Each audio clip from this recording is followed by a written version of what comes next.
On utilise pas mal GDB ces derniers temps sur des précédentes vidéos par rapport au reverse engineering, mais à la base, c'est pas tout à fait fait pour ça. J'ai pas envie de dire que c'est un détournement de l'utilisation de GDB, mais en tout cas, de base, normalement, c'est surtout fait pour être un débugger. Donc, pour débugger un programme s'il y a un problème. Et justement, je me suis dit que bah, dans cette vidéo, on allait parler déjà de l'utilisation de base, des commandes de base de GDB, donc qui est le GNU Debugger, qui est en lien du coup avec le GCC, donc le GNU compiler, quoi. Euh, Normalement, quand on programme, là j'ai un petit programme qui s'appelle programme.c, d'ailleurs je vais peut-être juste vous zoomer un petit peu, zoom in un coup, pour que vous puissiez mieux voir. Globalement, normalement, quand on compile donc un programme, on met GCC, le nom de notre programme. Alors, soit on utilise l'option O et puis on lui donne un nom, hein, par exemple programme.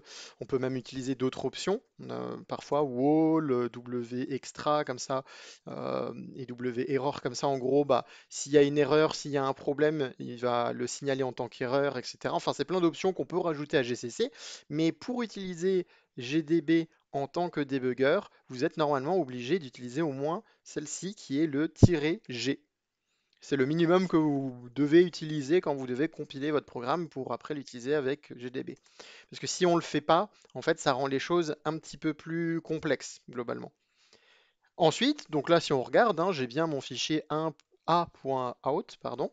Et si j'ai envie d'utiliser GDB, bah, je tape GDB. Donc il faut qu'il soit installé par défaut, mais normalement, ça l'est dans quasiment toutes les installations Linux que vous vous êtes amené à utiliser, et potentiellement tout ce qui est Unix, POSIX, etc. Donc vous mettez GDB, vous mettez comme si on allait exécuter en fait le a.out, et quand vous allez appuyer sur Entrée, bah, en fait, il vous dit globalement, ça y est, c'est lancé. Alors, il vous met toujours des petits messages d'erreur, souvent, enfin, il vous met des petits warnings souvent à ce moment-là, mais vous inquiétez pas, si ça vous arrive, c'est normal. Donc, à partir de là, en fait, on peut commencer à essayer de débugger notre programme. Là, c'est un programme simple, il n'y a pas de bug, honnêtement, mais ça nous permet quand même d'illustrer un petit peu comment ça fonctionne. La première chose que vous pouvez faire déjà, c'est taper liste, comme ça, simplement.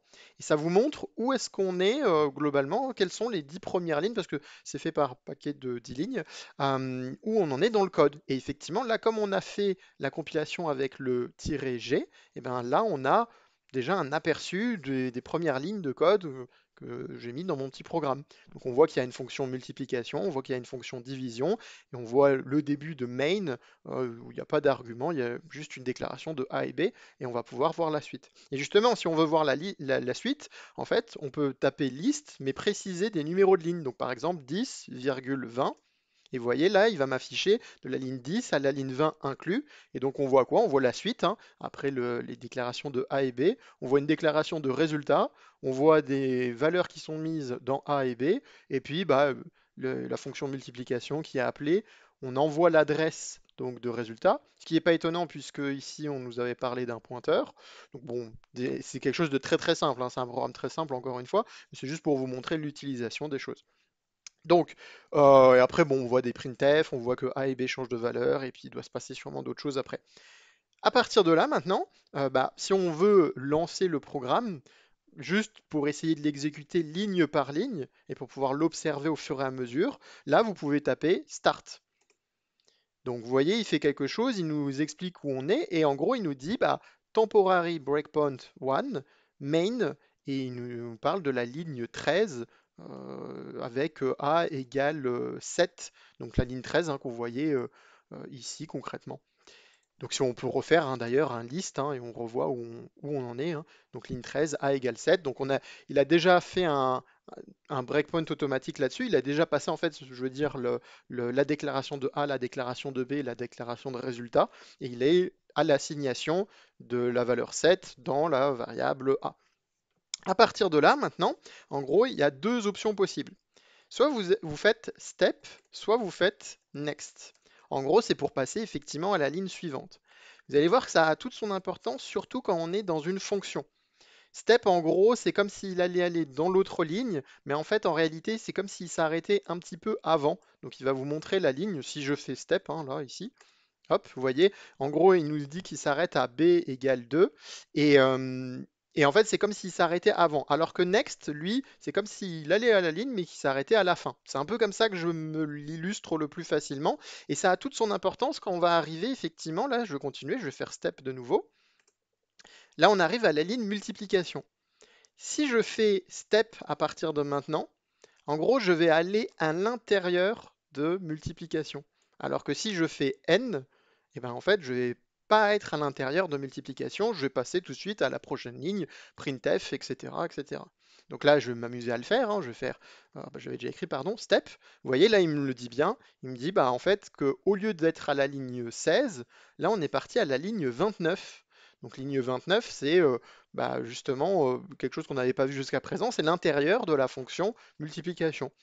Encore une fois, c'est un programme ultra simple, hein. Donc on voit qu'il prend bien A égale 7, B égale 2, le pointeur, qui est une adresse, donc, et que ce pointeur, eh ben, en gros, simplement à l'intérieur, on va mettre A multiplié par B. Multiplication, quoi. Donc ça veut dire que globalement, ici, notre variable résultat, elle va changer de valeur pour être égale à 7 fois 2, donc 14. Gros calcul mathématique là. Donc là, on peut continuer à faire encore S pour step. En fait, vous avez à chaque fois le choix globalement pour beaucoup de, de commandes, on va dire, dans GDB.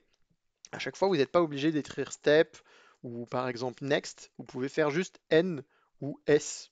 Et en fait, ça fonctionne. Et pour beaucoup d'autres commandes, ça fonctionne comme ça, hein. Par exemple, info, qu'on va utiliser un peu après, et ben, en fait, vous pouvez mettre I. Bon, moi je trouve pas ça terrible. Enfin, si c'est pour aller vite quand vous connaissez, oui, mais là, dans le but de vous montrer, je pense pas que je vais l'utiliser trop, cette logique-là. Donc je refais step. Là, on est ressorti de la fonction multiplication qui était donc à la ligne 29, 28. Et là, on est retourné, vous voyez, à la ligne 17. Du coup, à partir de là, avant de faire le print, ce que je peux faire info, je peux faire info locals. Et info locals, en fait, il va me montrer toutes les variables et leurs valeurs. Et donc comme ça, je vais pouvoir regarder, je vois bien que résultat, avant même qu'il exécute cette ligne de printf, je vois bien qu'ici, ça fait bien 14. Et je vous parlais de l'importance de step et de next. Là, c'est important parce qu'on arrive sur printf. Printf, c'est une fonction. Mais c'est une fonction qui vient de la librairie qu'on a, hein, stdio, pardon, .h, donc standard input output. Donc si je fais step, je vais aller à l'intérieur de printf. Et moi, j'ai pas envie d'aller à l'intérieur de printf, je m'en fous honnêtement. Mais si ça vous arrive, si jamais, vous faites step ici pour vous montrer. Vous voyez en gros ce qui se passe, il nous redirige vers un autre endroit pour le printf. Donc il va essayer d'aller dans la fonction du printf, ce qui encore une fois ne nous intéresse pas. Mais si on était bloqué là-dedans, en fait, une des astuces, vous tapez fin, comme enfin, fin, et donc du coup, il vous renvoie, il vous sort de la fonction printf, il nous renvoie vers main, parce que sinon, là, je vous le dis, ça aurait duré longtemps, hein. On aurait pu faire step ou next pendant, je sais pas, 10 itérations minimum, quoi, et encore. Et donc, en fonction des fonctions, sans jeu de mots, ça peut durer longtemps. Donc, si vous êtes bloqué dans une fonction où vous vous rendez compte que vous n'avez pas besoin de step in à l'intérieur d'une fonction, vous tapez fin, et comme ça, vous sortez de ça et vous retournez dans votre main. Là, on retourne dans main, on retourne en fait à la ligne 19 où a égale 8. Là, j'ai fait liste, hein, pour vous remontrer. En gros, on est ressorti donc de ça et on est arrivé ici. Ok. Euh, Maintenant, alors bon, je pourrais continuer le programme, mais juste pour vous montrer, si vous voulez quitter GDB, vous tapez quit. Il va vous dire, est-ce que parce que vous êtes en train de tout tourner, etc., ça va tout arrêter? Vous mettez oui, parce que c'est un debugger où, dans lequel vous ne pouvez pas récupérer une sauvegarde de ce que vous étiez en train de débugger. Une fois que vous êtes sorti, quoi. Donc après, vous êtes obligé de recommencer, j'ai envie de dire, tout à zéro. Et justement, si nous, en fait, on n'a pas envie d'exécuter notre programme ligne par ligne, on sait qu'on a un problème quelque part, une histoire de pointeur, une histoire de mémoire, quelque chose qui ne marche pas, mais qui fait que notre code se compile quand même, hein, mais ça ne fait pas les résultats qu'on veut. Et bien à ce moment-là, on peut mettre un breakpoint. C'est ce que dans la plupart des IDE, normalement, vous retrouvez. Donc un breakpoint, qu'est-ce que c'est? C'est un endroit où on va s'arrêter. C'est on lui précise, bah, je veux m'arrêter à cette ligne-là ou à cette fonction-là. Donc pour ça, en fait, vous pouvez utiliser la commande break. Et alors là, vous pouvez soit préciser un numéro de ligne, soit, bah, par exemple, une fonction. Donc imaginons que nous, on avait un problème dans multiplication. Donc je vais mettre break multiplication. Donc il me dit que bah, j'ai mis un breakpoint ici à cet endroit-là.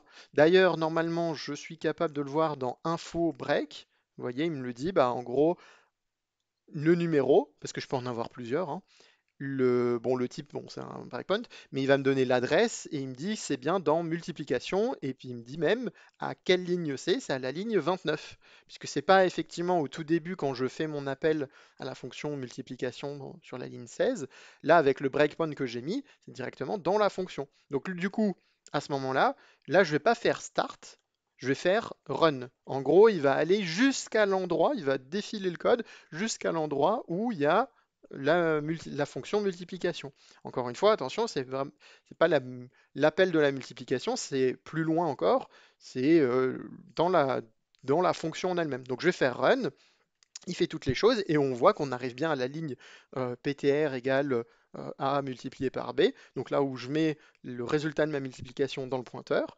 Et donc du coup, bah, après, une fois que j'ai fait ça, bah, je peux commencer à dérouler les choses, hein. Je peux faire mon S ou mon N, hein, du coup, donc mon step ou mon next. Ça change pas, je vais faire next, par exemple. Donc là, du coup, je vais faire list. Et du coup, bah, on voit où on est, etc. À ce niveau-là. Et c'est comme ça que je vais pouvoir examiner mon code au fur et à mesure du temps, voir où est-ce que j'en suis. Là, je suis dans le printf, je fais encore un next. Là, A égale 8, A égale B. La division, bah, cette fois, je ne vais pas faire step, hein, juste pour vous montrer. Je vais faire encore une fois n. Et vous voyez, là, je ne suis pas rentré à l'intérieur, donc avec next, je ne suis pas rentré à l'intérieur de division. Je suis à la ligne du printf. Maintenant, pour revenir sur des fonctionnalités plutôt de reverse, en tout cas, qu'on a utilisé, là, c'est vraiment un GDB pur. C'est-à-dire que normalement, GDB, vous pouvez lui ajouter plein de, plein d'outils. Il y a GDB avec Jeff, G-E-F, qui est très, très utilisé. Mais même si vous l'utilisez comme ça, en pur, pour faire des petits challenges de CTF ou pour en apprendre plus sur tout ce qui est reverse ou tout ce qui est CPU, etc., bah, vous pouvez faire déjà des choses comme ça sans avoir à installer des outils complexes ou utiliser Python à l'intérieur de GDB, ce qui est totalement possible, hein, d'ailleurs. Mais déjà, je voulais vous montrer une petite astuce. Vous faites Layout Next. Et vous voyez, ça vous met cette fenêtre qui est très stylée, qui vous fera paraître pour un hacker de fou, alors que vous ne l'êtes pas, mais c'est pas grave, l'important c'est surtout le paraître. Et, et du coup, bah, en fait, ça nous permet de voir quoi? Nous permet de voir les commandes de l'assembleur. Donc, on voit bah, les différents régisters, donc les registres, pardon, RSP, RDX, AX, etc. Et j'en passe. On voit aussi notre appel à notre fonction directement. Donc call, 0x, multiplication, etc. Donc ça peut nous permettre bah, d'essayer de reverse, par exemple, un, un code, enfin en tout cas un binaire auquel on n'aurait pas accès avec l'option G au code en soi, et qu'on doit essayer d'examiner pour essayer de comprendre un petit peu ce que ça fait. Donc du coup, ça nous permet de voir les adresses où sont envoyées les fonctions, donc 0x, 11bc, d'aller voir où c'est, etc., etc. À partir de là, donc c'est bon, c'est très stylé, mais si c'est juste pour débugger, bah en fait, ce que vous pouvez faire, vous pouvez appuyer sur Start comme on a fait tout à l'heure. Donc il va nous mettre au début de main, il nous fait le même breakpoint, mais sauf que là, on ne le voit pas en code, mais on peut le voir en code à partir du moment où vous tapez list. Et du coup, là, maintenant, dans cette fenêtre-là, bah, on voit notre code comme tout à l'heure quand on appuyait sur list, mais on le voit tout le temps. Donc ça peut être un peu plus pratique ou en tout cas un petit peu plus visuel pour utiliser GDB. Et là, vous voyez, si je fais mon step par la suite, bah, je change bien de ligne 13 à 14. On voit le petit indicateur. Je fais step de nouveau, je fais step de nouveau, je suis propulsé à l'intérieur de la fonction. Je vais refaire step, je vais refaire next, imaginons, et ainsi de suite jusqu'au bout. Aussi, une chose qui est utilisée, qu'on a déjà utilisé dans d'autres vidéos, alors si vous regardez cette vidéo juste pour le débugage, bon bah c'est quasiment fini. Mais globalement, si vous regardez parce qu'on a utilisé GDB dans le passé, bah en fait vous pouvez regarder les informations des registres, les valeurs qui sont à l'intérieur de celles-ci. Donc on voit d'ailleurs, là c'est intéressant, on voit bah, qu'on retrouve un peu nos valeurs bah, 14, 2, 7, etc. de la valeur A, de la valeur B, des variables. On retrouve ces valeurs-là. Et du coup, bah, ça nous permet de souvent trouver soit des petits challenges, soit des petites choses comme ça. Là, vous faites Q pour quit, en fait, parce que sinon, il va vous mettre plein d'autres choses. Et à partir de là, bah, vous pouvez continuer d'utiliser, vous voyez, les choses. Alors là, je viens de step dans printf, donc c'est pas malin. Mais voilà, je vais faire fin, encore une fois, l'astuce pour sortir de printf. Et après, bah, vous pouvez faire S si vraiment vous voulez raccourcir, mais sinon step, next, etc. J'espère que ça vous a aidé un petit peu. C'est vraiment les toutes bases de GDB pour l'utiliser pour débugger un code on sait que vous auriez utilisé. Alors vous pouvez le faire aussi avec C++, il me semble, si je dis pas de bêtises, mais comme je code pas en C++, bah, je sais pas. Euh, enfin, je l'ai jamais fait en tout cas, donc à voir. Mais j'espère que ça vous a aidé à avoir les bases de GDB. Si vous étiez dans l'urgence de l'utiliser pour débugger votre code ou pour simplement un petit CTF. Donc n'hésitez pas à mettre un petit like à la vidéo, à revenir voir d'autres vidéos si jamais, et je vous dis sûrement à bientôt.